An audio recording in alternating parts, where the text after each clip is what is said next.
My name is Nick Brand. I'm the Director of Corporate Programs at the Chicago Council on Global Affairs, and thank you all for joining us this evening. I'd like to take this opportunity to welcome George Friedman to the Chicago Council. I believe it's his first time here, so thank you so much for being with us. No place is really pacific for very long. I mean, neither the United States, we have constant wars, okay? Europe will, I suspect, not return to the 31 years, but it will return to humanity. They will have their wars, they will have their peace, they will live their lives. It will not be 100 million dead, but the idea of the European exceptionalism, I think, is the one suffering the first death. There will be conflict. There was conflict in Yugoslavia, and there's certainly conflict now in Ukraine. As to the relationship to the United States, we no longer have a relationship with Europe. We have a relationship with Romania, we have a relationship with France. There is no Europe to have a relationship with. Yes, the gentleman in the fourth row over here. Excuse me. By the way, I'm a subscriber. Thank you. Is Islamic extremism really the major threat to the United States, and will it die on its own, or will it keep growing? It is a problem to the United States. It is not an existential threat. It has to be dealt with, but it has to be dealt with proportionately. We have other foreign policy interests. So, the primordial interest of the United States, over which for a century we have fought wars, the First, Second Cold War, has been the relationship between Germany and Russia, because united they are the only force that could threaten us, and to make sure that that doesn't happen. If you're a Ukrainian, is essentially reach out to the only country that will help you, which is the United States. Last week, 10 days ago, General Hodges, Commander U.S. Army Europe, visited Ukraine. He announced that U.S. trainers would now officially be coming, not just unofficially coming. He actually pinned medals on Ukrainian fighters, which by protocol of the military is not the way. Foreigners don't get to pin on, medals, but he did, showing that this was his army. He then left and in the Baltics announced that the United States would be pre-positioning armor, artillery, and other equipment in the Baltics, Poland, Romania, and Bulgaria, which is a very interesting point. So the United States, and now yesterday the United States announced that it would be sending weapons. Tonight, of course, they denied it, but they are. The weapons will go. In all of this, the United States has acted outside the context of NATO. Because NATO has to have a 100% vote. Any one country can veto anything. And the Turks will veto it just for giggles. The point is that the United States is prepared to create a cordon sanitaire around Russia. Russia knows it. Russia believes that the United States intends to break the Russian Federation. I think that, as Peter Lorre put it, we don't want to kill you, we just want to hurt you a little bit. Either way, we are back at the old game. And if you go ask a Pole or a Hungarian or a Romanian, they live in a totally different universe from a German. And they live in a totally different universe from a Spaniard. So there is no commonality in Europe. But if I were a Ukrainian, I would do exactly what they're doing. Try to draw the Americans in. All right, next question, please. The United States has a fundamental interest. It controls all the oceans of the world. No power has ever done that. Because of that, we get to invade people and they don't get to invade us. It's a very nice thing. Maintaining control of the sea and control of space is the foundation of our power.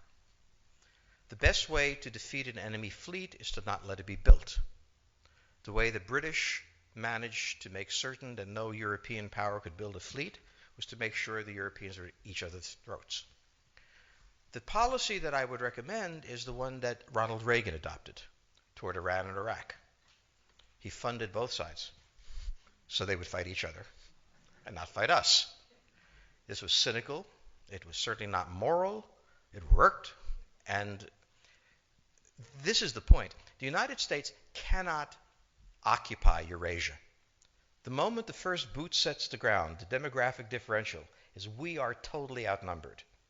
We can defeat an army. We cannot occupy Iraq. The idea that 130,000 men would occupy a country of 25 million, well, the ratio in New York of cops to citizens was greater than we had deployed in Iraq. So we don't have the ability to go across, but we do have the ability to first support various contending powers so they concentrate in themselves with political support, some economic support, military support, advisors, and in extremis do what we did in Japan, in Vietnam, in Iraq, and in Afghanistan, spoiling attacks. The spoiling attack is not intended to defeat the enemy. It's intended to throw him off balance. What we did in each of these wars, in Afghanistan, for example, is we threw Al-Qaeda off balance. The problem we have, since we're young and stupid, is that having thrown them off balance, instead of saying, okay, job well done, let's go home, we said, well, that was easy. Why don't we build a democracy here? This was the moment of dementia that came in. The answer, therefore, is the United States cannot constantly be intervening throughout Eurasia. It must be selectively intervening and very rarely. That is the extreme moment. We cannot, as the first step, send American troops. And when we send American troops, we have to clearly understand what the mission is, limit it to that, and not develop all sorts of psychotic fantasies. So hopefully we've learned that this time. It takes a while for kids to learn lessons. But I think you're absolutely right. We cannot, as an empire, do that. Britain didn't occupy India. It took various Indian states and turned them against each other and provided some British officers for an Indian army. The Romans did not send vast armies out there. It placed kings like, various kings it created under the emperor, and those kings were responsible for maintaining the peace. Pontius Pilate was an example. So empires that are directly governed by the empire, like the Nazi Empire, fail. No one has that much power. You have to have a level of cleverness. However, our problem is not yet that. It is actually admitting that we have an empire. So we haven't even gotten to that point where we don't think we can kind of go home and it'll be over and done. And so we're not even ready for chapter 3 of the book. Next question, please. Yes, the gentleman right here in the fourth row.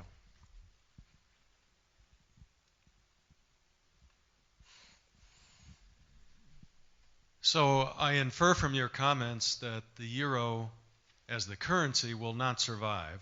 The question on the table for the Russians is, will they retain a buffer zone that's at least neutral? Or will the West penetrate so far into Ukraine that they're 70 miles away from Stalingrad and 300 miles away from Moscow? For Russia, the status of Ukraine is an existential threat. And the Russians cannot let go.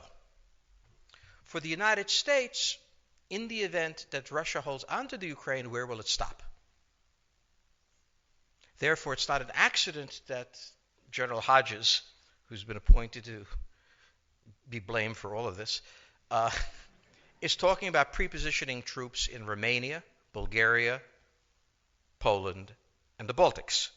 This is the intermarium, from the Black Sea to the Baltic that Pilsudski dreamt of. This is the solution for the United States.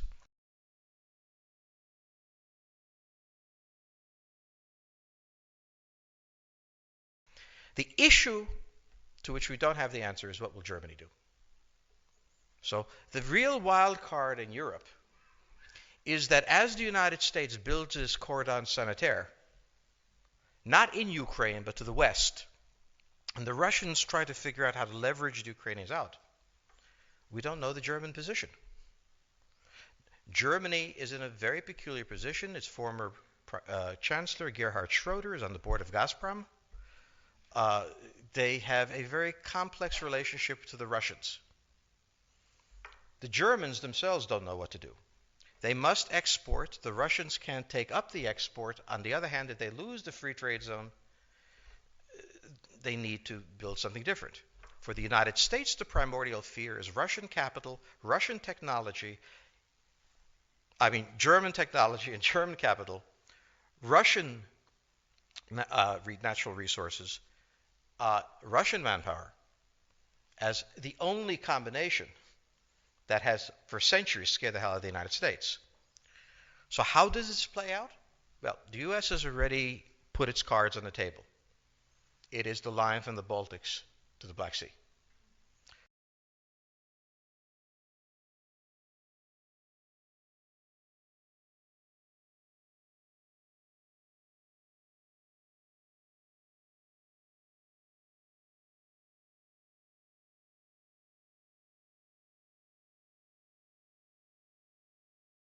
For the Russians, their cards have always been on the table. They must have at least a neutral Ukraine, not a pro-Western Ukraine. Belarus is another question.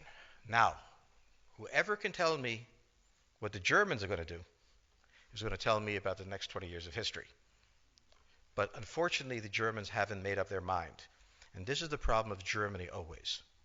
Enormously economically powerful, geopolitically very fragile, and never quite knowing how to reconcile the two. Ever since 1871, this has been the German question, the question of Europe.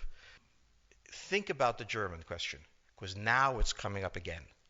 That's the next question that we have to address. And we don't know how to address it. We don't know what they're going to do. And unfortunately, that's all we have time for this evening.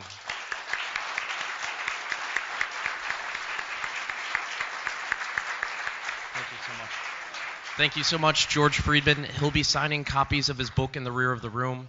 Thank you as well to the Chicago Club for co-sponsoring this evening. Good night.